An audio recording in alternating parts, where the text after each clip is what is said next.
Halo, selamat malam. Malam semua teman-teman.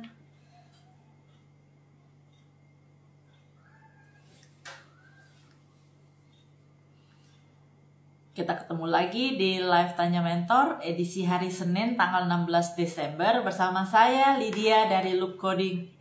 Mbak Fitri, apa kabar dirimu, Mbak? Malam Mbak Fitri dan teman-teman semuanya. Thank you sudah join di live Tanya Mentor malam ini. Kalau teman-teman melihat flyer hari ini, kita akan membahas tentang kekerasan pada perempuan. Ayo yuk kaum perempuan, yuk kita merapat yuk. Kita ingin belajar bagaimana kalau terjadi pada kita. What we should do and how to avoid it, ya, lebih tepatnya di situ.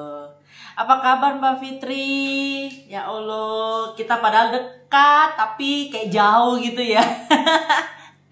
Sehat-sehat ya Mbak. Salam buat Coach Tom sama anak-anak. Oke, teman-teman. Ini memang belum jam 8, mungkin berapa menit lagi, tapi saya perkenalkan diri dulu. Nama saya Lydia dari Loop Coding. Saya hari ini akan membahas bersama seorang narasumber. Jadi bukan saya yang membahas, kita akan kedatangan seorang narasumber, seorang advokat pemerhati anak dan remaja. Beliau ada Ibu Maria Ardianing Tias. Kita akan membahas tentang kenali dan lawan kekerasan pada perempuan. Nah, kita tahu juga banyak berita, banyak di sosial media ya, tentang bagaimana kekerasan pada wanita itu banyak dan masih terus terjadi di mana-mana. Ada yang kita tahu, ada yang kita tidak tahu. Artinya ada yang terspeak up, ada yang tidak. Nah, malam ini kita akan belajar dan sharing dari Bu Maria. Kita ini mesti bagaimana kalau kita mengalami kekerasan, ya, apa yang harus kita alami, gitu ya. Apa yang harus kita lakukan, gitu ya. Kok harus kita alami sih? Oke, halo Bro Agus. Malam teman-teman semuanya. Hari ini saya juga ditemani oleh teman saya Cicinkin dari Peking Duck Lovers. Mungkin teman-teman juga udah pada kenal ya. Kita bertiga ya. Kita akan membahas tentang kekerasan pada perempuan. Boleh share-share live ini ke teman-teman mungkin yang membutuhkan informasi ini. Jadi kita akan belajar bersama. Dan kita boleh sharing dan teman-teman juga boleh bertanya. Oke? Halo malam juga bro. Thank you for coming. Apa kabar nih teman-teman semuanya? Apakah mungkin ada yang masih di jalan atau ada yang masih lembur? Kok lembur sih? Ini kan udah mau liburan ya nggak sih? Atau mungkin sudah ada yang liburan ya kan? Karena sudah mendekati liburan akhir tahun ya. Jadi mungkin ada yang sudah libur, sekolah juga sepertinya anak-anak sudah mulai libur. Ada sekolah yang sudah mulai libur, ada sekolah yang masih masuk beberapa hari ke depan gitu ya. So, apapun yang teman-teman sedang jalankan sekarang, semoga sampai di rumah dengan selamat dan juga pekerjaannya beres. Nah, ini dia, Ci Cinkin masuk. Ci, you invite masuk deh Ci, nanti aku accept. Malam teman-teman semuanya.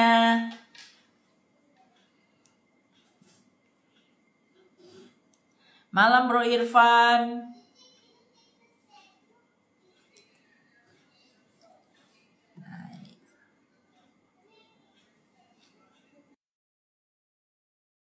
Hari ini kita bincang-bincang santai ya teman-teman ya. Jadi kita care about what's going on now. Halo Mak. Malam. Jelas suaraku? Jelas. Ini sudah ready untuk holiday nih, rambutnya sampai merah nih. Asik loh. Ci, kabarnya Ci? Baik, thank you. Gimana kabarnya teman-teman semua? Udah pada liburan kayak Eci. Ini anak-anak sudah libur sekolahan ya? Udah lagi, kalau anak gua belum libur, cuma masih lagi class meeting. Jadi ya termasuk libur sih. Ya. Sabtu depan Karena ujian rapor. udah laporan kan? Rapotan udah tuh? Belum. Orang Sekolah gua belum. Sekolah anak gua belum. Sabtu ini baru ambil rapot. Tapi so far rata-rata hari ini udah pada ngambil. Kalau anakku masih Kamis baru libur. Tapi ya Banyak kan TK harus ya, juga. ya gitu. Anyway, Cici, hari ini kita akan Malam, Bro Agus. membahas sebuah isu yang banyak masih happening dan banyak tidak terspeak up. Nah, itu dia yang ada yang terspeak up, ada yang terekspos, ada yang tidak. Which is tentang kekerasan pada perempuan. Jadi hari ini kita mau ngajak teman-teman untuk kita sharing bareng gitu ya. Apa yang harus kita lakukan jika kita wanita mengalami kekerasan dan apa yang harus kita lakukan untuk avoid it. Dan kemana kita harus melapor. Nah, itu loh. Nah, dan permasalahannya kan terkadang takut melapor, malu melapor, tapi kita harus melapor gitu karena kita mengalami hal yang tidak enak gitu ya. So, malam ini kita bersama seorang advokat pemerhati anak dan remaja, Ibu Maria Ardianing Tias. Kita akan sharing bareng tentang kenali dan lawan kekerasan pada perempuan. Jadi kita kenal dulu sih sebenarnya ini kekerasan tuh kayak apa gitu. Ya kan kita udah bahas panjang juga ya di grup. Jadi nanti teman-teman juga bisa belajar ternyata jenis kekerasan itu pun berbeda-beda gitu. Saya pikir dulu waktu saya dengar kata kekerasan saya pikir cuma berbentuk fisik gitu loh. Ternyata ada yang non fisik juga. But anyway, I don't wanna spill it. Ya nanti tunggu Bu Maria aja yang jelasin lebih baik. Oke? Nah, kayaknya belum masuk ya Bu Maria ya. Udah aku udah bilang sama Bu Maria sih. Bu Maria udah baca atau belum? Oke. It's okay. Thank you ya. Teman-teman juga. Halo Bro Daini Amir, Bro Andrew. Thank you ya teman-teman yang sudah join di live Tanya Mentor. Boleh nih sharing-sharing dulu nih. Teman-teman pada liburan mau kemana? Cici lu liburan kemana Ci? Nggak kemana-mana lah, ngurusin hamper aja kita. Tapi ada deadline, maksudnya last PO kapan gitu toh Cito? Tuh. Ya aku juga nggak kemana-mana sih. Aku tunggu anak-anak masuk sekolah baru aku jalan-jalan. Iya. Nanti aja tunggu udah akhir liburan akhir tahun baru jalan. Ya, karena sekarang juga lagi pada orang ada yang orang early holiday sih, early holiday. Ada yang nanti setelah Natal baru jalan juga ada yang seperti itu. But anyway, teman-teman yang merencanakan holiday, hati-hati di jalan, have fun, be careful ya. Semoga nanti kembali. Cuaca juga lagi gak baik ya, jadi hati-hati. Kenapa?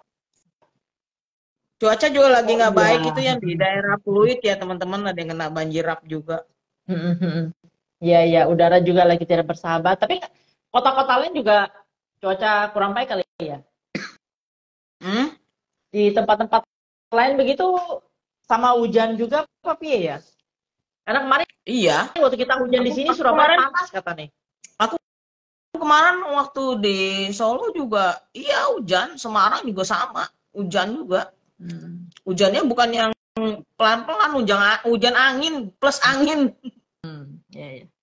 Memang akhir tahun tuh memang hujan kayak gini ya Ci. Beberapa tahun yang lalu yang masih ingat nggak yang banjir sampai bencana banget gitu. Memang akhir tahun banyak banyak cobaan ya. Tapi whatever you do, banyak yang penting banyak kenangan. Yang penting stay safe ya teman-teman semuanya dimanapun dan kemanapun teman-teman akan berholiday ya. Kamu udah share linknya belum ke Ibu Maria? Belum. Aku kalau share link aku nanti mati Ci. Iya coba. Malam Bro Erik, Mrs. Reni. Malam semuanya teman-teman.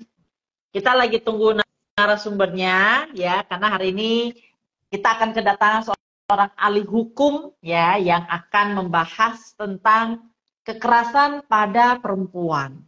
Ya, kita juga banyak cerita ya dengan kasus-kasus kekerasan pada perempuan. Dan Ibu Maria juga sebelumnya juga pernah live di Tanya Mentor membahas tentang pembulian ya Ci untuk anak-anak gitu ya. Jadi memang beliau sangat concern dengan hal-hal yang seperti begitu. Teman-teman boleh follow Special Learning with Abi ya. Jadi beliau ini sangat concern dengan apapun yang terjadi di dunia anak-anak maupun di remaja dan juga untuk wanita ya. Thank you Bro Erik. Kita masuk. Ada nggak?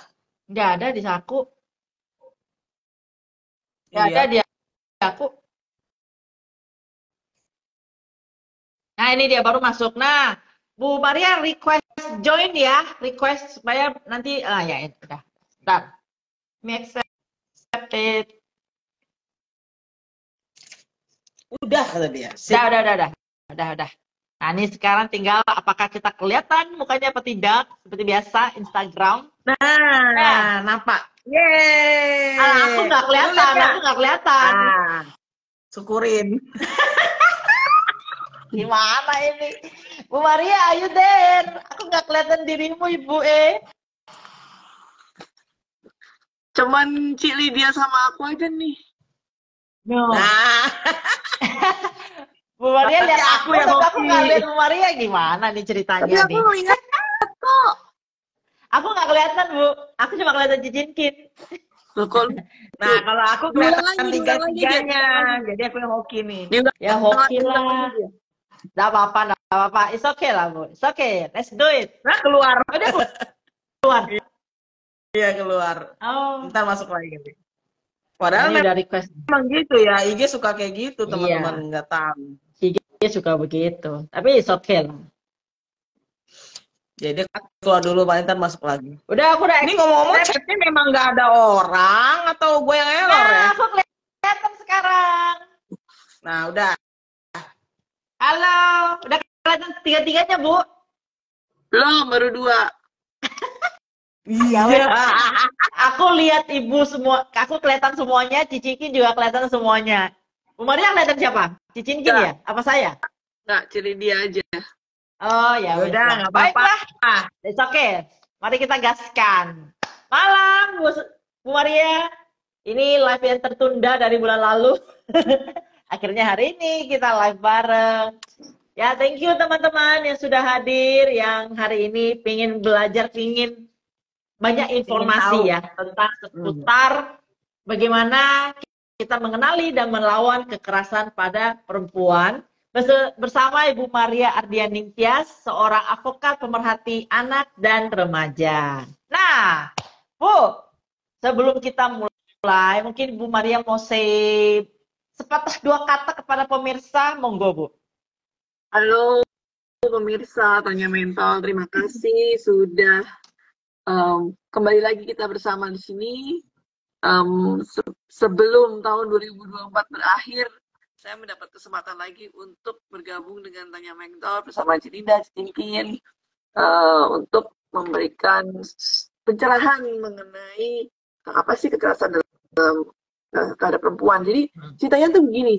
Jadi ceritanya ini sebenarnya kita ini barusan selesai, jadi aksi global barusan selesai itu untuk peringatan 16 hari anti kekerasan terhadap perempuan. Oh, jadi iya.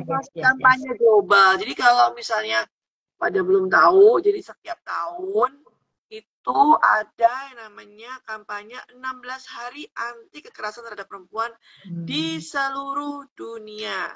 Itu tidak ada di Indonesia, di seluruh dunia. Jadi kalau kita sempat ke embassy di Jakarta, itu juga mereka ada kampanye-kampanye juga, ada poster, ada pameran gitu. Jadi memang ini adalah kampanye global yang diperingati seluruh dunia. Jadi setiap Desember ya Bu? Mulai Desember. 25 November sampai 10 Desember. Ini kenapa berakhir di 10 Desember itu filosofinya adalah 10 Desember itu diperingati sebagai Hari Hak Asasi Manusia. Jadi hari HAM dunia ya, hak asasi manusia dunia. Jadi makanya 16 hari itu mulai dari tanggal 25 November, peringatan Hari Anti Kekerasan Terhadap Perempuan, baru berakhir sampai tanggal 10 Desember. Oh, sebulan berarti ya? Enggak sampai sebulan, 16 hari. 16 hari. 16 hari. Itu tiap tahun pasti. Jadi biasanya kita bisa lihat dari IG-nya Komnas Perempuan atau penggiat-penggiat aktivis-aktivis perempuan seperti LBH Aktif gitu, mereka banyak namanya di situ. Oke. Kita cuma nambah-nambahin lah, karena kan selesai nih, kita tambah-tambahin. Karena kan isinya makin banyak nih ya, yang mudah-mudahan tidak mengganggu aktivitas kita ya. Kadang-kadang kan suka, aduh ini apa sih nih, kok gini sih. Tapi kadang-kadang juga kita perlu tahu bahwa ini juga termasuk loh kekerasan perempuan, tapi mungkin pada belum menyadari. Nah, Yes. thank you Bu sudah berkenan hadir kembali di Tanya Mentor. Cicingking mau say hi pada teman-teman atau suara kita jelas ya teman-teman? Mungkin boleh kasih feedback suara kami bertiga apakah jelas? Yuk monggo Ci. Ya, aku jelas sih. Oke. Sip, kita mulai ya. Oke. Sip. Nah, Bu Maria, hari ini kan tema kita tentang kekerasan pada perempuan. Nah, judulnya kan kenali dan lawan kekerasan pada perempuan. Nah, kenali dulu dong, kita harus mengenal dulu. Apa sih tipe bentuk kekerasan pada perempuan itu? Apakah harus fisik atau can be anything else? Nah, sekarang tuh kan ada istilah macam-macam ya, Pak. Ada kekerasan berbasis gender tuh kan ya. Jadi kalau kita melihat kekerasan terhadap perempuan, kita kan pernah membahas mengenai kekerasan terhadap anak. Nah, tentu kita pernah bahas kekerasan seksual pada anak, dan kekerasan perundungan itu. Jadi ini kan fokusnya anak ya. Jadi kalau kekerasan seksual pada anak itu kan tidak terbatas pada perempuan saja, tapi anak laki-laki juga kena. Nah, kalau kita kali ini nih kita hanya membahas soal perempuannya aja gitu. Perempuan dari usia anak sampai dewasa, sampai nenek pun juga termasuk perempuan kan gitu, usia yang udah lanjut usia. Nah, kekerasan itu pada intinya adalah ada beberapa macam kekerasan fisik, kekerasan non fisik, kekerasan seksual, dan kekerasan berbasis online. Nah, ini juga kalau fisik juga ada lagi yang disebut namanya femisida. Femisida itu memang sedang dikampanyekan ya, jadi pembunuhan berbasis gender perempuan. Jadi emang yang diincar ini perempuan. Gitu. Karena dia perempuan, jadi dia ada alasan untuk dibunuh. Misalnya, mohon maaf, ya pemerkosaan, misalnya dibunuh. Jadi memang pembunuhan. Gitu. Nah, ada lagi femisida inti, itu femisida yang dilakukan oleh kerabat terdekat dari si perempuan yang dibunuh itu. Jadi seperti itu yang terus juga ada kekerasan ya non fisik, terus kemudian seksual sama penelantaran juga termasuk kekerasan. Misalnya istri yang tidak dinafkahi, anak yang tidak dinafkahi itu juga masuk kekerasan juga. Oh ya? Eksploitasi, iya dong. Ada kok diatur kok dalam saya cek undang-undang KDRT ya. Setahu saya sih tidak menafkahi itu juga termasuk kekerasan KDRT gitu. Terus kemudian eksploitasi, perdagangan orang itu juga kekerasan loh. Gitu. Terus perdagangan orang, terus yang berbasis online juga kan, yang grooming online kan grooming kan tidak hanya di dunia nyata aja, dunia maya juga banyak gitu. Pura-pura baik di Instagram, kenalan di Facebook, terus ujung-ujungnya bertemu, kemudian pemerkosaan terjadi atau kekerasan terjadi. Nah, seperti itu kan perlu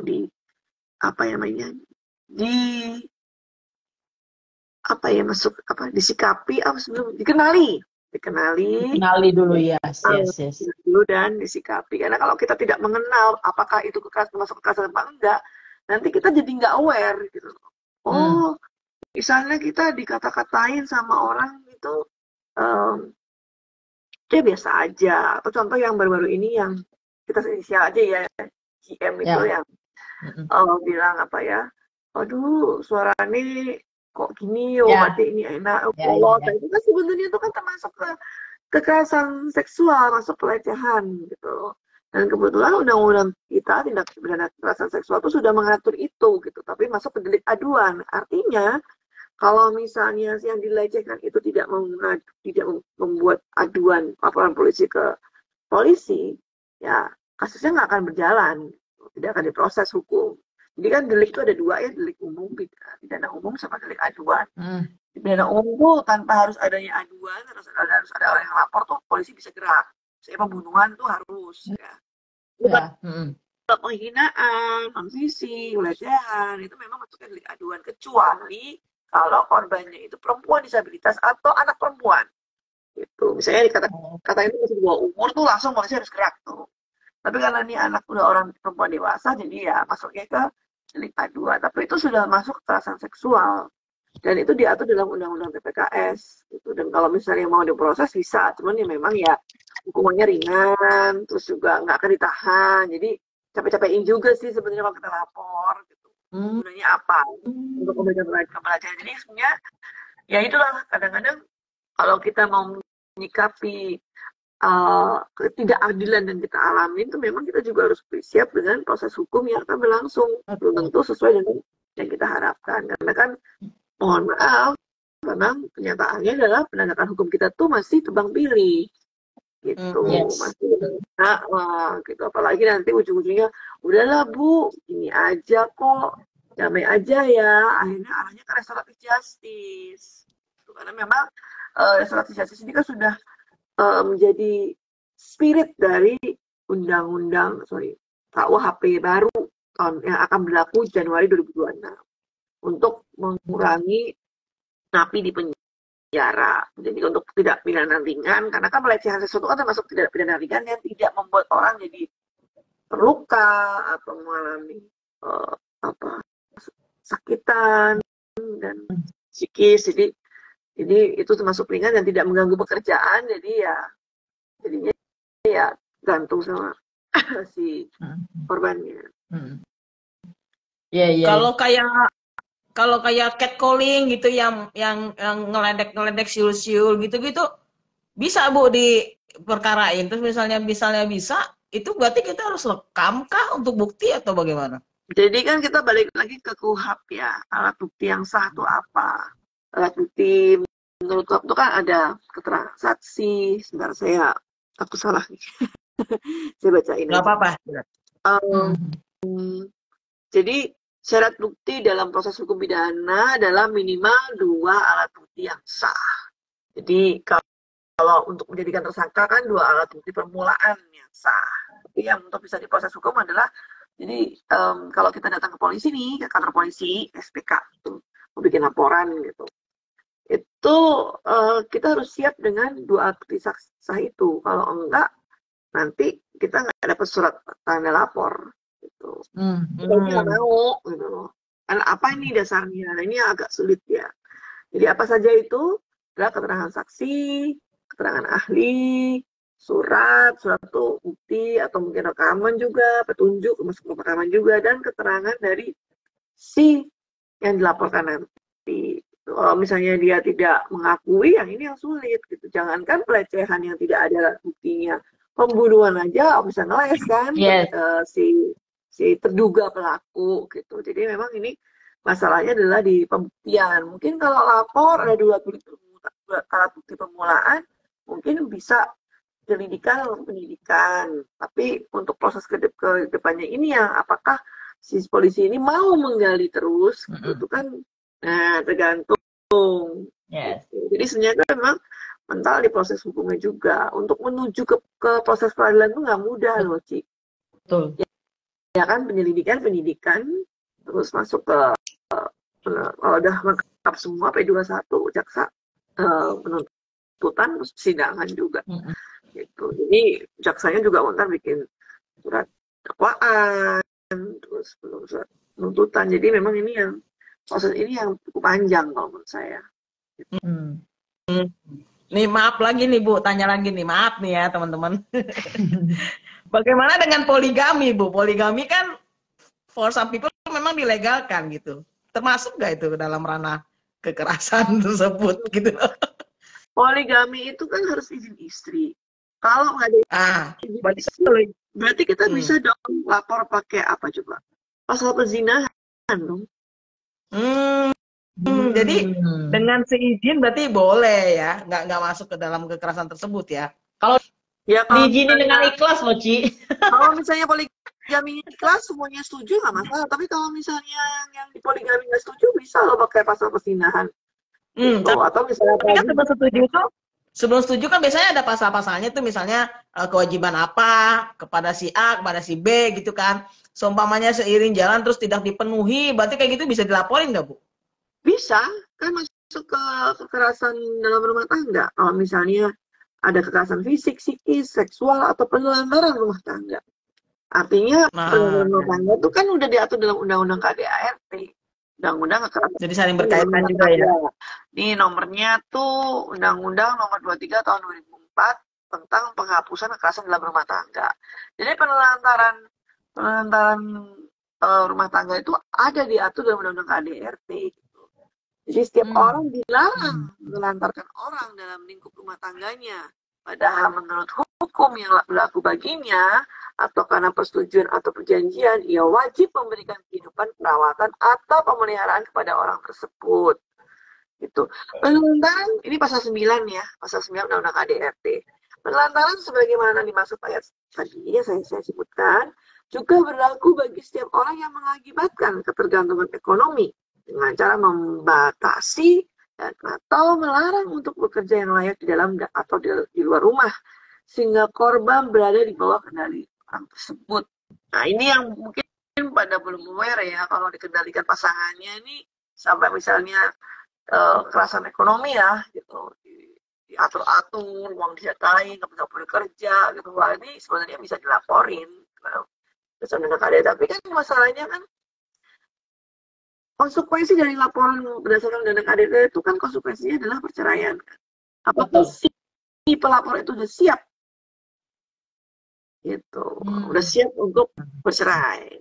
Kadang-kadang kan ini yang sulit. Jadi ketika kita melakukan proses pidana berdasarkan Undang-Undang KDRT atau suami sendiri atau apa itu, memang susahnya di situ gitu loh. Apalagi misalnya suami kita melakukan kekerasan psikis, kita dimaki-maki, wah binatang, kita kesel nih gitu. Bisa juga sih kita kayak artis yang dulu itu yang udah dibogem terus dia udah lapor ribut-ribut, kita udah wow bercerai, datang aja cerai, malah serangan dengan anak kedua lagi. Mungkin itu juga bisa jadi ancaman bagi si suami bahwa macam-macam lagi gue laporin loh. Bisa, tapi apa itu kan tergantung suaminya.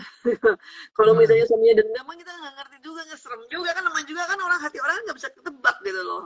Hati orang, pikiran orang itu kan nggak bisa ketebak. Tapi ya, aduh, orang ini kita agak intermezzo ya, kita aja nggak tahu tiba-tiba ada anak bisa membunuh orang tuanya padahal baik-baik aja. Makanya kita tuh nggak bisa bisa itu kan kayak gitu kan nggak bisa ketebak gitu loh. Jadi itu sih sebenarnya. Jadi menelantarkan orang ini ada ancaman pidananya ya. Pasal 49 Undang-Undang KDRT. Dipidana dengan pidana penjara paling lama 3 tahun atau denda paling banyak 15 juta setiap orang yang menelantarkan orang lain dalam lingkup rumah tangganya, sebagai pasal bagaimana pasal 9 tadi yang saya sebutkan. Menelantarkan orang lain yaitu pasal 9 ayat 2, jadi ada 2 ayat tuh tadi itu. Jadi itu ancaman pidananya paling lama 3 tahun. Artinya memang tidak bisa ditahan. Tapi kalau misalnya orangnya itu mau melarikan diri atau mungkin viral, bisa aja ditahan. Tapi biasanya kalau ancaman pidana di bawah 5 tahun itu tidak ditahan sama pihak polisian. Denda pun juga paling banyak 15 juta kan nggak gede-gede amat. Ya. Nggak gede-gede amat gitu loh. Jadi lebih ke situ. Itu sih kalau saya bilang. Oke. Udah. Oke. Nah, Bu, aku mau nanya. Kan kalau fisik mungkin kita ada buktinya visum. Meskipun mungkin nggak ada orang di tempat, ada visum ya. Yang saya concern atau tertarik adalah yang non-fisik, which is verbal. Kalau tadi contohnya Cici ini kan catcalling. Nah, tapi kan catcalling biasanya memang di tempat umum, susi, gitu kan. Nah, kalau yang pelecehan, penghinaan, atau apa ya, hanya si korban dan pelaku. Berarti kan tidak ada bukti ya itu. Ya, rekaman. Harus ada rekaman. Kan kita nggak tahu nih orang, kayaknya dia mau hina gue, aku siap-siap HP. Tapi kan kalau yang ada spot terjadi kita dilecehkan secara verbal, tapi kita nggak ada bukti gitu ya. Berarti kita ikhlaskan aja tabu, atau ada cara lain untuk melaporkan nggak gitu? Ya, kalau saya bilang sih kalau undang-undang TPKS sebenarnya dari si korban sendiri bisa aja sih melaporkan. Undang-undang TPKS memungkinkan untuk itu, tetapi kan kembali lagi ke penegak hukum kita gitu loh. Apakah dengan laporan dari si korban ini tanpa ada bukti yang mendukung, hanya pengakuannya saja bahwa dia dilecehkan secara verbal, si penegak hukum, si pihak kepolisian mau melakukan penyelidikan dan penyidikan gitu. Karena kan biar gimana pun kan nanti ujung-ujungnya takutnya ke fitnah kan.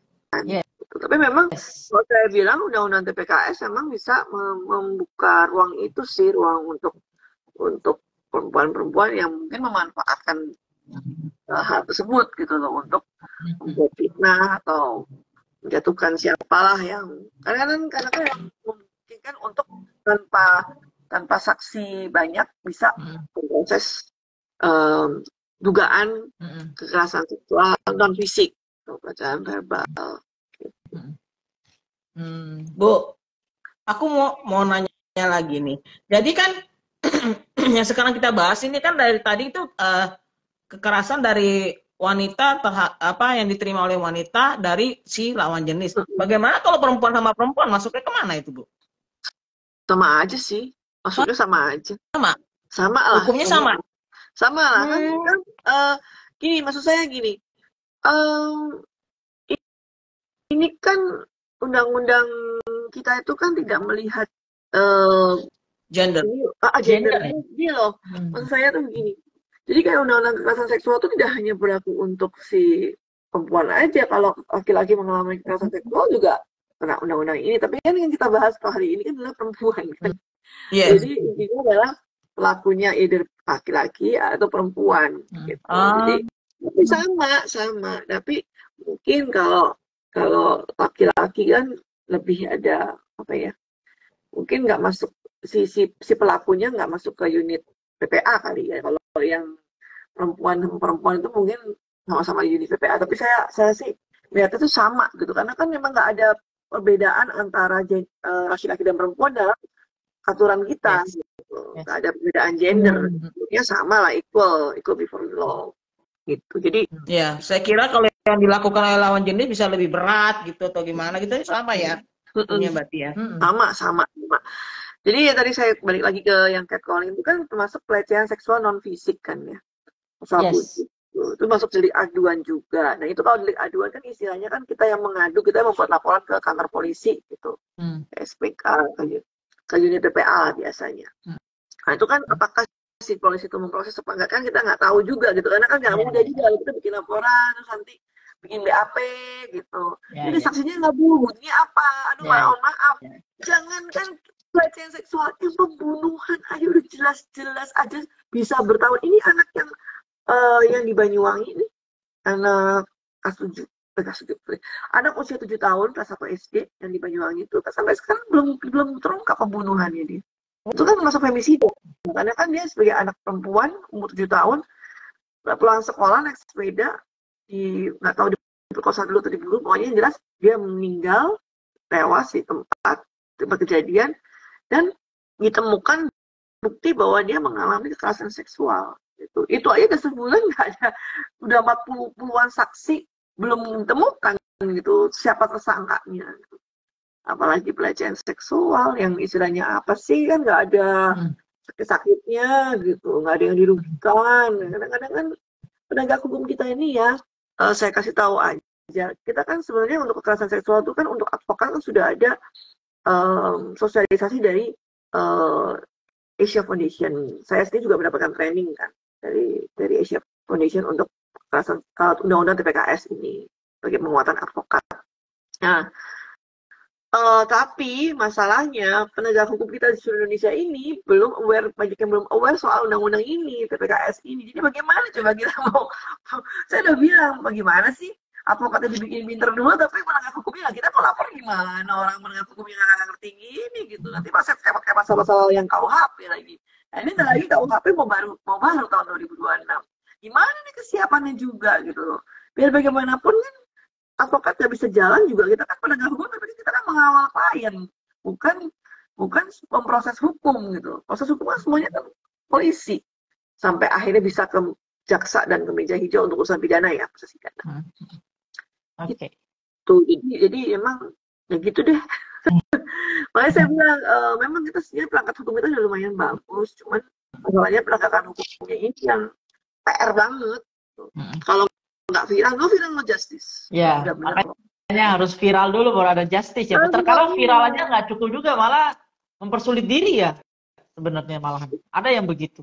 Iya, apalagi yang terkait kekerasan seksual ya kan, kita kan nggak pengen buka aib kita juga gitu loh. Jangankan sampai viral, proses hukumnya aja nggak enak banget kan, ditanya-tanyain bikin BAP kamu diapain aja lalalala itu kan.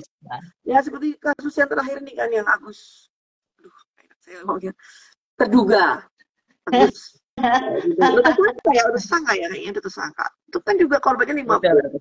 Awal-awal kan heboh, masa nggak mungkin dong orang lagi buntung itu dia bisa memperkosa gini-gini. Tapi masa sih 15 orang anak, 15 orang perempuan yang melapor itu bohong gitu. Dan ternyata memang. Tapi kan, ya kalau kayak gitu kan, kalau kita orang awam ngomongnya kan ya maaf nih ya, dia kan nggak lengkap gitu kan. Berarti kan atas dasar suka sama suka gitu loh ya. Tapi ya. Iya, makanya saya bilang akhirnya memanggil saksi ahli.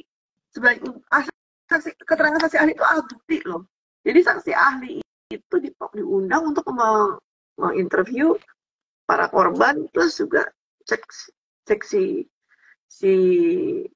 tersangka gitu. Jadi saya pikir ya memang ternyata mungkin gitu. Jadi kita jangan melihat dari disabilitasnya terus dia mendapatkan excuse, tapi bagaimana ya kemampuan dia kan cuma tidak lengkap anggota badannya, tapi kan nawarnya jalan, logikanya jalan, berpikirnya jalan gitu.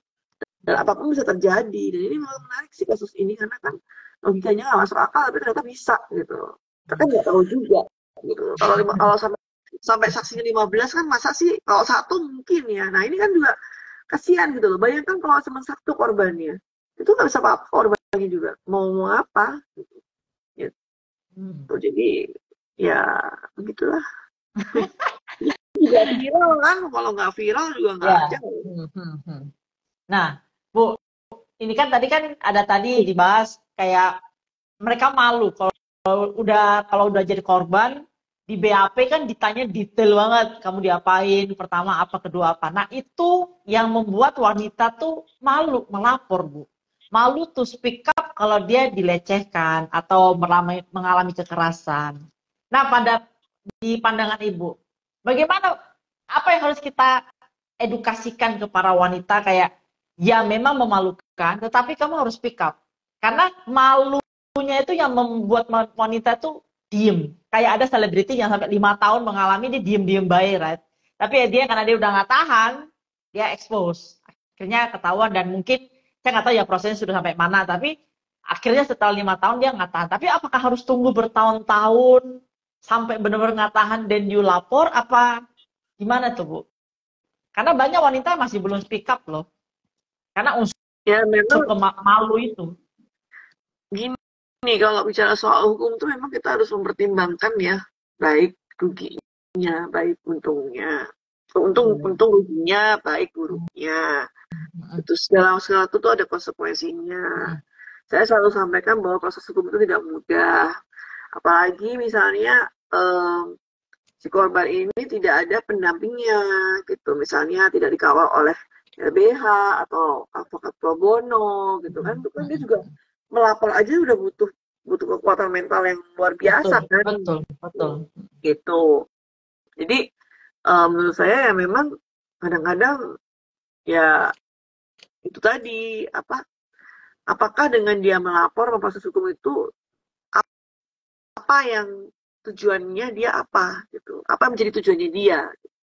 Misalnya kalau misalnya dia cuma pengen menghukum, ya berarti kan mendapatkan keadilan, berarti kan ya memang harus dilalui. Tapi misalnya, oh mudah-mudahan dengan saya memproses ini saya mendapatkan hak saya untuk dipulihkan gitu, untuk mendapatkan pendamping psikolog gitu.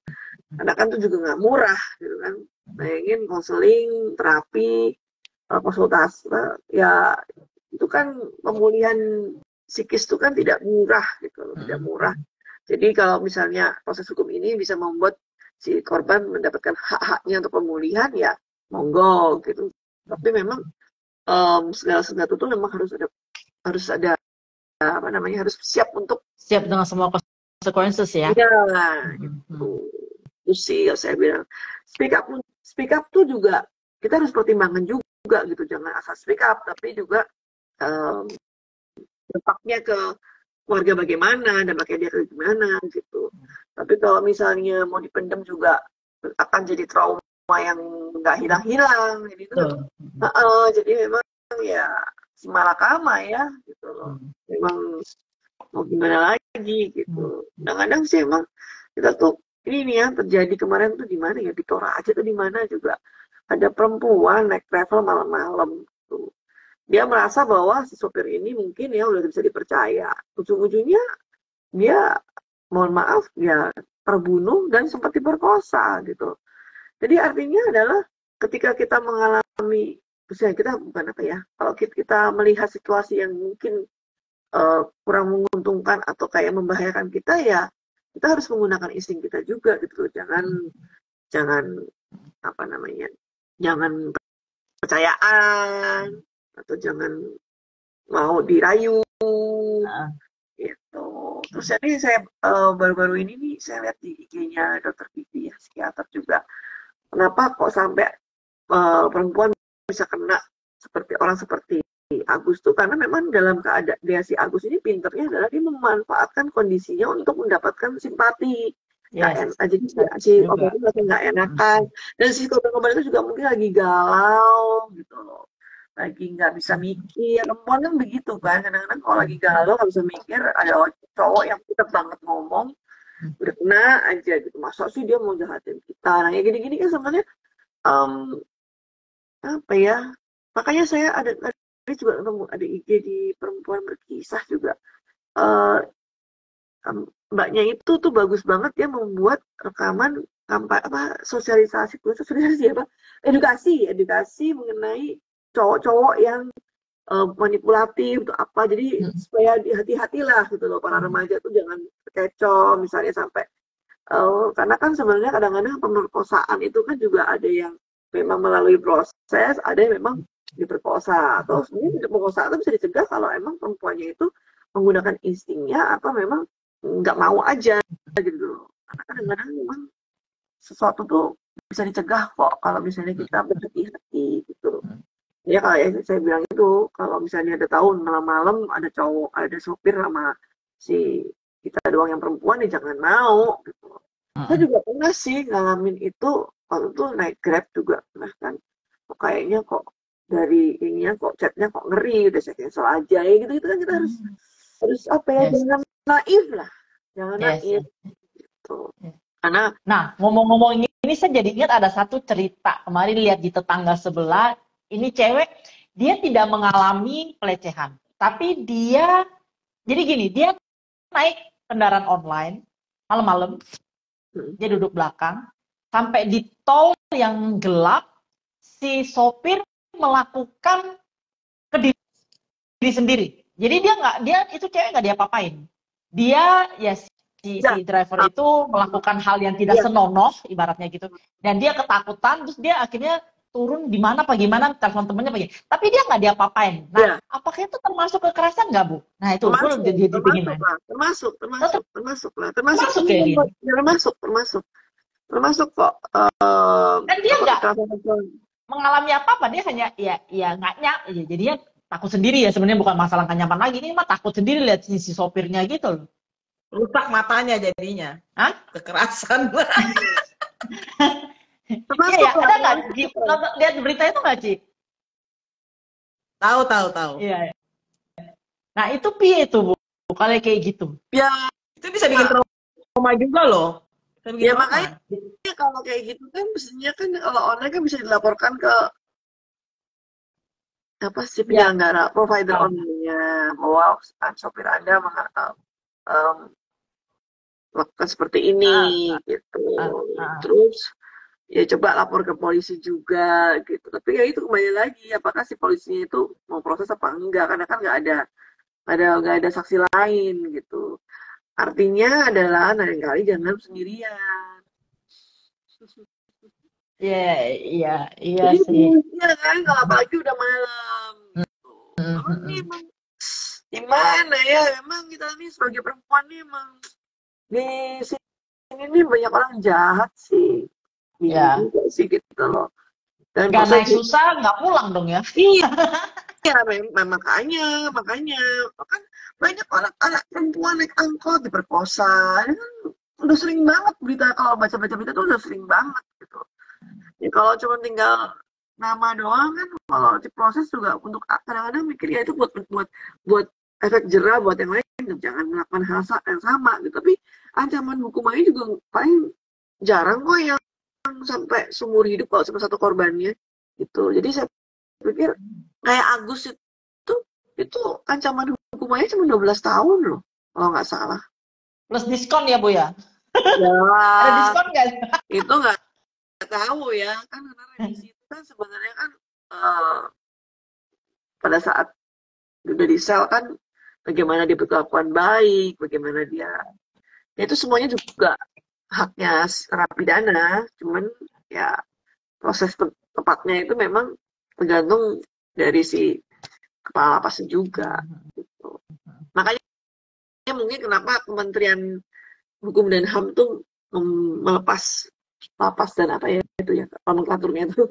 Jadi mungkin mau diberesin, tapi yang jelas memang kedepannya spirit dari KUHP yang baru tahun 2000 Undang-Undang Nomor 1 tahun 2023 yang akan berlaku Januari 2026 itu nanti memang spiritnya adalah sebisa mungkin hukuman pidana penjara itu diganti dengan denda gitu.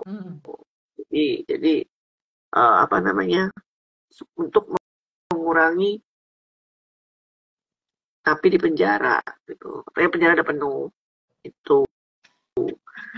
Nah sebenarnya juga kekerasan itu kan nggak melulu seksual kan ya, KDRT juga udah, terus juga kekerasan berbasis gender online nya lagi happening.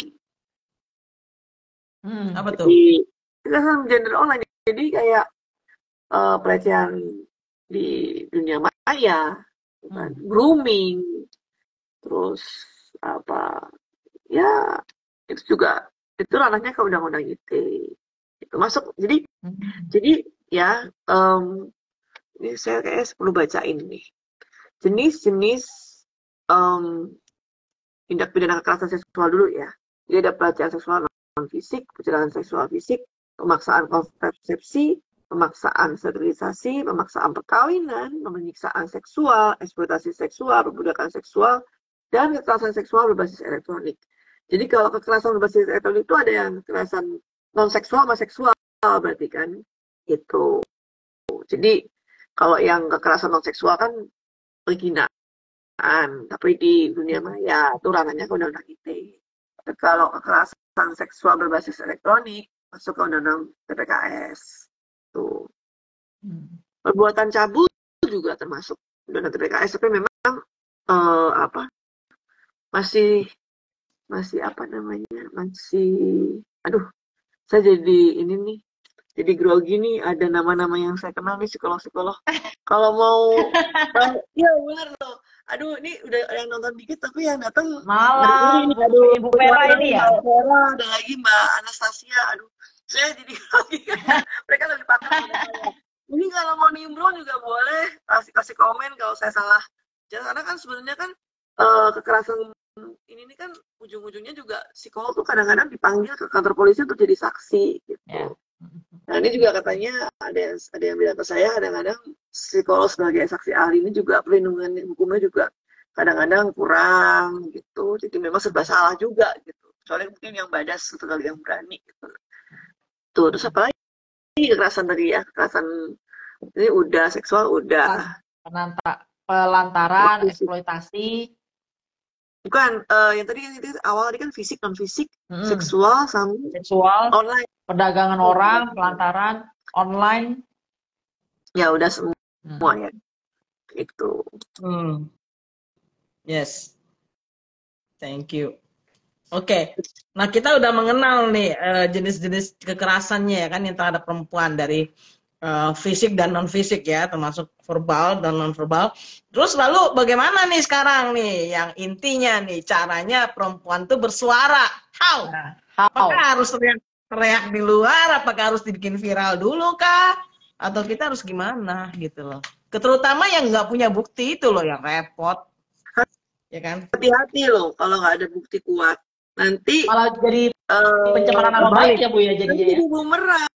Iya, kena pencemaran nama makanya baik kan. gitu. Karena kadang-kadang kita tahu sendiri kan kayak si Agus Buntung tadi kan sempat dia kan nggak mau ngaku kan. Nggak mungkin, saya aja susah membuka ini. Makanya saya bilang untuk menyuarakan adanya kekerasan seksual atau kekerasan apapun lah yang terhadap perempuan itu memang jangan sendirian gitu. Kalau sendirian memang agak sulit gitu karena kan selain harus viral juga namanya alat bukti itu kan juga harus kuat. Kalau cuma satu saksi itu bukan saksi gitu. Makanya jadi minimal sebelum bicara harus sudah prepare ya Bu ya. Iya dong. Maksudnya nggak cuma bicara, misalnya kita di sweet-sweetin sama orang gitu ya, terus kita nggak suka gitu kan, catcalling kan nggak suka, terus kita datangin orang itu terus kita tonjok gitu, orang itu bisa ngelaporin kita penganiayaan.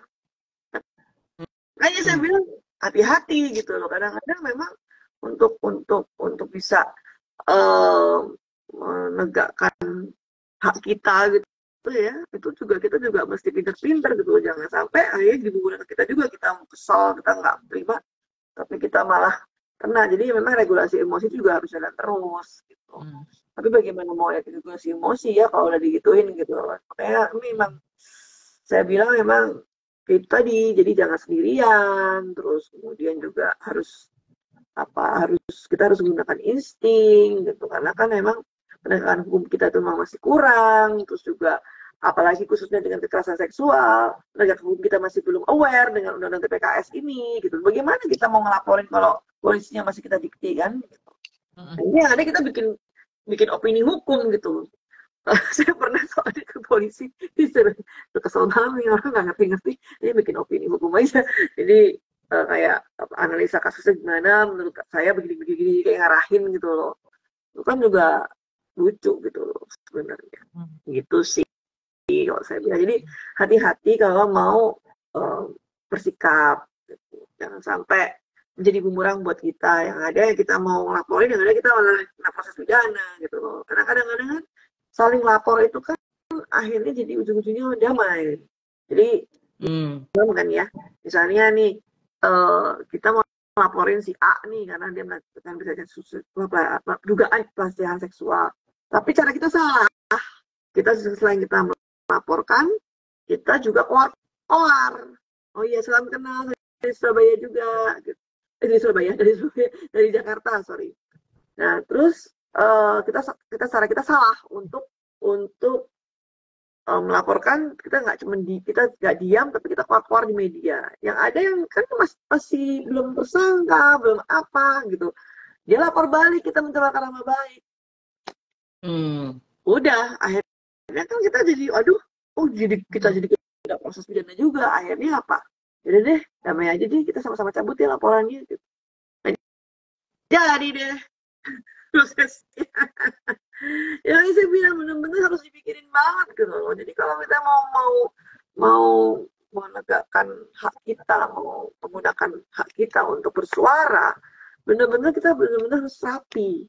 Jangan cuman asal aja, wah saya ini langsung ngomongnya langsung direcehkan gitu.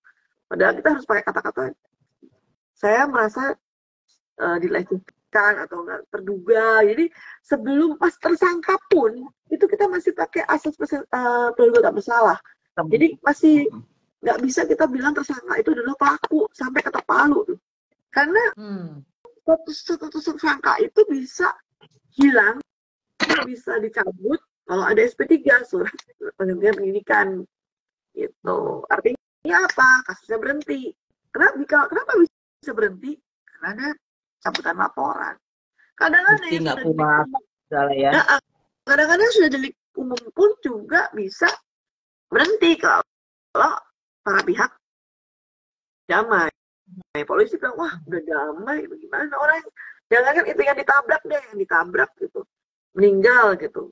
Emangnya yang penabraknya diproses? Belum tentu. Kalau damai selesai, polisinya nggak akan melakukan delik umum ya. Polisinya nggak jalan. Gitu. Jadi saya pikir ya memang eh, ke depannya nanti memang apalagi KUHP baru ya gitu, hukuman pidana penjara tuh sangat berkurang diganti dengan denda. Terus bagaimana dong? Oh iya, kejahatan dan pelanggaran sudah nggak ada lagi istilah itu. Terus bagaimana dong menjamin keadilan? Nah ini juga sebenarnya masih jadi tanda tanya. Bagaimana ketika kejahatan dan pelanggaran itu dihapus dari undang KUHP, terus istilah itu dihapus dari KUHP, terus bagaimana keadilan kita dijamin gitu. Ini juga kita masih menunggu nanti implementasinya bagaimana gitu. Karena memang kalau saya ngelihatnya nih ya, nanti pada akhirnya yang punya duit yang Iya. nah Money talks. iya, saya juga sebenarnya agak kurang setuju juga sama KUHP baru ini kalau dijalankan gitu. Kecuali kekerasan seksual ya, saya nggak tahu deh, kekerasan seksual itu juga kita juga belum lihat implementasi secara terperinci. Nah, Bu, kalau misalnya yang tadi kan ada juga online ya, pelecehan online kan. Nah, kan pelecehan online ini kita juga banyak kayak orang yang suka misalnya hina-hina para selebriti, begitu di kasus ternyata dia bukan orang itu. Jadi dia scam account gitu loh. Apa ya? Account abu-abu lah. Iya. Nah, kalau kayak gitu misalnya Buzzer. jadi kan nggak bakal ketangkep orang itu. Jadi kayak misalnya saya bikin akun abu-abu gitu. Terus nah, itu gimana itu prosesnya? Prosesnya ya itu makanya kan kita cuma bisa ngelaporin akunnya. Mau fiktif, mau apa kan tergantung polisinya mau nggak ngusut itu. Itu kan masuk ke cyber ini kan, cyber kriminal kan. Yang mau melakukan pendidikan siapa? Polisi kan. Duitnya malu. Lah berarti kalau misalnya polisi milih-milih ya kita buat apa ngelapor dong. Jadinya kita ngelapor nggak ada yang ngebantu ya nggak sih? Ya memang. Makanya saya bilang kadang-kadang apa ya? Itulah agak sulit gitu loh. Ininya kalau misalnya apalagi pakai fake account, akun palsu, terus yang bikin akun palsu itu siapa? Makanya kadang-kadang kan kolom komentar ditutup aja ya, daripada pusing. Gitu. Yang sebenarnya sih yang ngeri itu adalah kekerasan online yang nyasarnya ke anak-anak gitu, yang seremnya di situ. Itu yang saya agak ini gimana ya caranya ya, tapi memang sudah banyak aktivis-aktivis yang mulai melakukan sosialisasi di situ. Jadi bagaimana orang tua itu harus mengawasi aktivitas online anaknya. Jadi saya tentu kan pernah ikut simposiumnya yang diadakan US Embassy ya. Salah satu pembicaranya itu juga saya lupa ya, tapi dari luar negeri. Itu ibaratnya ya kalau anak online malam-malam itu sebenarnya kita tuh sama seperti membuka pintu depan rumah kita biarin maling masuk. Betul. Karena kita nggak tahu dia ngobrol sama siapa, apalagi game ya atau gimana. Itu jadi benar-benar kalau anak masih di bawah umur itu janganlah orang tua mengatakan bahwa anak kita butuh privacy. Lah, privacy dari mana gitu loh. Anak itu masih di bawah umur 18 tahun, dia harus diawasi gitu loh. Apalagi di bawah 14 tahun, itu sudah harus diawasi. Kalau anak masih malam-malam, nggak dicek historinya, terus WhatsApp-nya nggak dicek, ini ngeri loh sekarang gitu. Banyak orang-orang tiba-tiba ngomong, makasih banyak Pak Anton, ngomong tiba-tiba, terus anaknya lagi galau, apalagi anak Uber ya, puberti itu, aduh, itu mereka tuh lagi, benar. Saya kalau dengar dari cerita-cerita teman-teman saya yang punya perempuan tuh, dramanya banyak gitu. Belum nanti ternyata diputus cinta. Nah, saya nggak ngerti nih. Ini kalau yang putus cinta tuh kayaknya psikolog nih yang paling ahlinya itu bagaimana dampak psikologis orang yang mengalami patah hati gitu. Nah, ini hormon apa yang bekerja, terus fungsi otak mana yang berganggu, yang gampang akhirnya tiba-tiba ada yang perhatian, sangat sangat intensif, terus tiba-tiba masuk ke situ, terus melakukan child grooming gitu. Ya kita tahu sendiri kan yang anak ini online ya. Apa online itu kan istilahnya orang tuh bisa berimajinasi macam-macam. Betul. Orang bisa pura-pura jadi siapapun. Sulit sekali mendeteksinya gitu loh.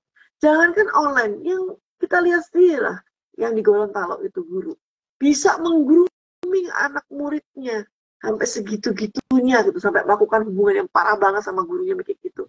Apalagi yang online. Gitu. Yes. Online tuh kita bisa imajinasi masing-masing, terus di tiap hari terus ada janjian ketemu. Waduh, itu yang serem di situ gitu. Ternyata diculik, terus dijual, dijadiin. Waduh, itu yang makanya saya bilang banyak sekali gitu loh kejadian. Saya baca-baca di internet tuh kekerasan gender berbasis online tuh mengerikan gitu, mengerikan sekali gitu. Predator tuh banyak bergerak di situ gitu loh. Jangan nggak perempuan anak-anak, nggak perempuan dewasa tuh banyak yang kena gitu. Gitu. Jadi ini yang mesti juga diwaspadai. Oke, kita sudah jam 9 loh ibu-ibu, nggak berasa ya ngobrolnya. Ya ampun. Nah, Cici mungkin punya pertanyaan lagi nggak, Ci? Soalnya kolom pertanyaan juga nggak ada pertanyaan. Teman-teman kalau yang mau bertanya, monggo loh ya. Boleh banget loh ya.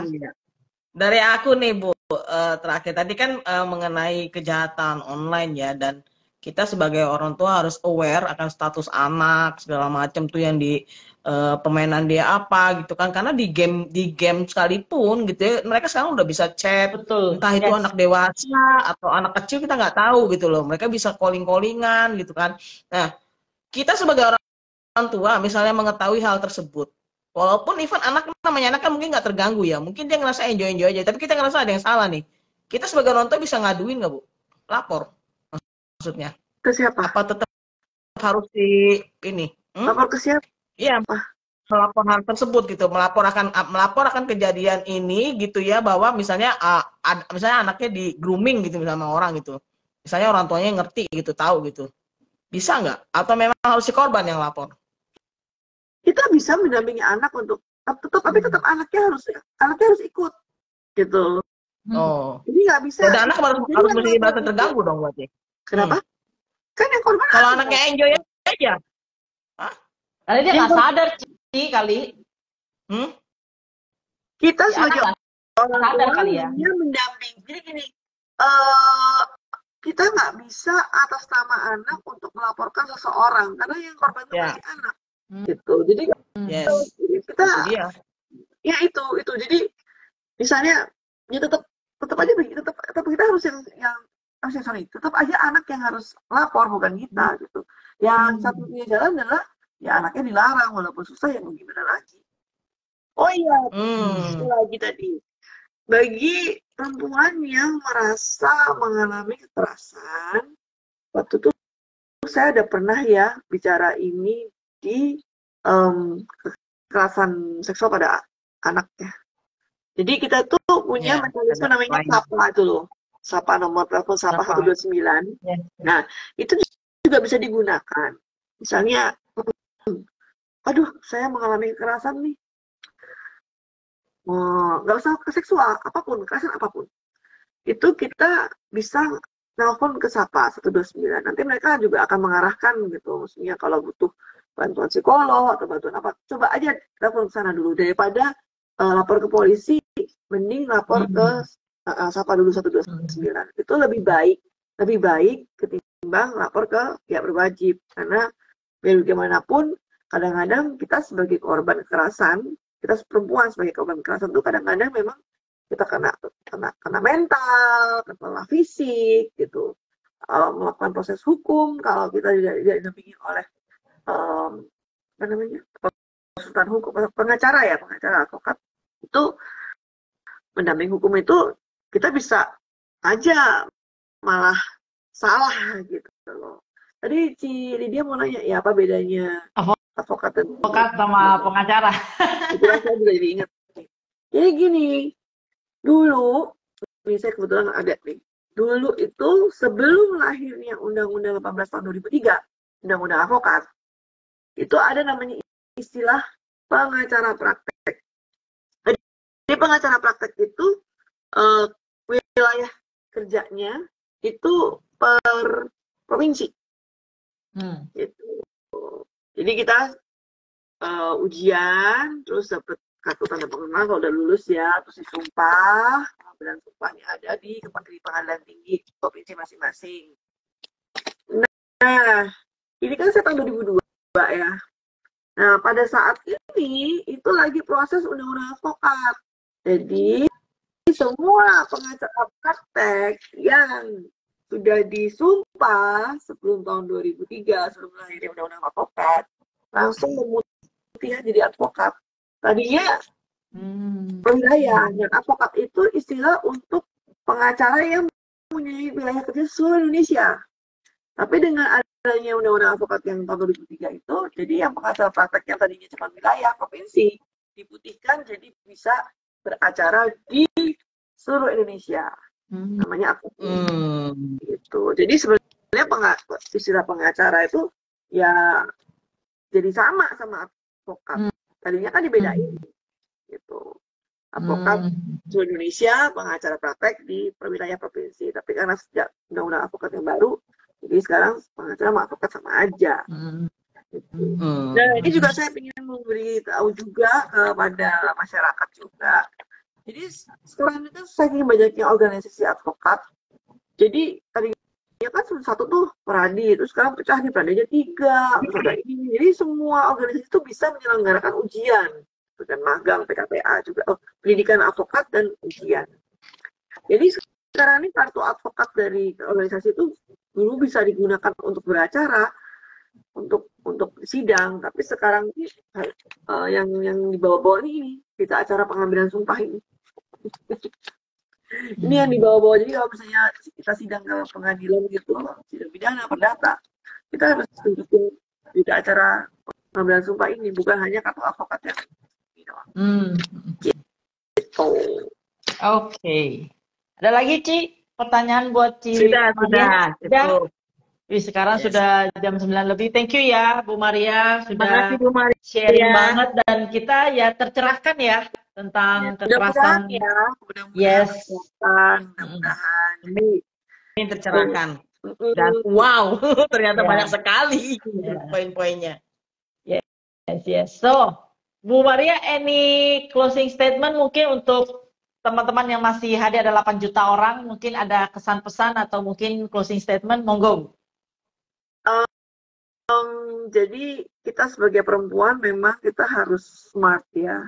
Jadi kalau kita mengalami kekerasan, baik dari kekerasan dari laki-laki, dari perempuan, memang kita boleh untuk bersuara, untuk menggunakan hak kita, gitu. Bahwa ini kita mengalami hal yang tidak adil, gitu. Nah, ada pesan juga dari saya juga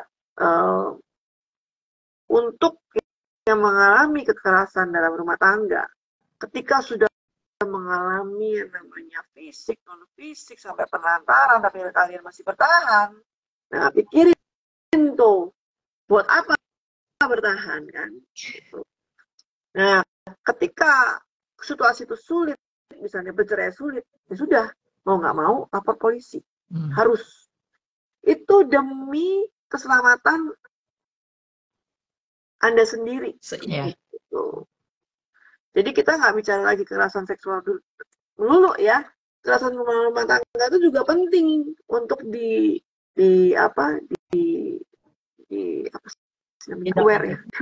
Ya, diwaspadai gitu. Jangan sampai kita terjebak dalam lingkaran setan, takut bercerai, tapi kita mengalami kekerasan terus-menerus gitu. Dan seperti kasus yang selebgram itu saya juga bingung gitu, yang kena yang dipukulin suaminya padahal sebenarnya dia kan bisa mandiri gitu loh. Untuk apa gitu. Nah, kemudian juga kekerasan itu juga tidak hanya bentuknya fisik non fisik, tapi juga perselingkuhan pun juga kekerasan gitu. Nah, kan kita kan stres dong, wih gila diselingkuhin. Ya beranilah bersikap gitu loh. Bercerai itu bukan sesuatu yang tabu. Kalau daripada ada kita mengalami kekerasan akhirnya pembenaran terus akhirnya jadi biasa, akhirnya merusak mental kita sendiri gitu. Itu aja sih kalau saya sarankan lah, berani bersikap di situ. Jangan membiarkan diri kita disakiti terus-terusan gitu. Walaupun memang efeknya adalah harus bercerai gitu. Kalau misalnya kekerasan seksual dalam rumah tangga pun juga itu masuk delik aduan, jadi nggak bisa diproses oleh orang lain kecuali kalau isi yang mengadu. Dan memang segala konsekuensi kekerasan terhadap perempuan, apalagi dalam rumah tangga, memang konsekuensinya adalah perceraian, dan itu kan juga siap, tapi nggak bukan sesuatu yang tabu. Atau ya itu saya bilang kayak artis yang dangdut itu, udah laporin tapi akhirnya jadi pembelajaran buat si suaminya untuk tidak melakukan hal yang sama lagi, mudah-mudahan ya. Jadi memang kadang-kadang sikap kita itu memang jangan diam saja lah kalau kita dikenakin. Thank you Bu. Kalau dari saya simple, cintai diri kita dan lindungi diri kita sendiri. Karena hanya kita yang bisa lindungi diri kita dan hanya kita yang bisa mencintai diri kita sendiri. Mari perempuan kita maju. Thank you, izinkan Bu Maria untuk share malam ini. Thank you so much. Bu Maria, selamat holiday juga. Mohon maaf kalau sampai ketemu mungkin depan.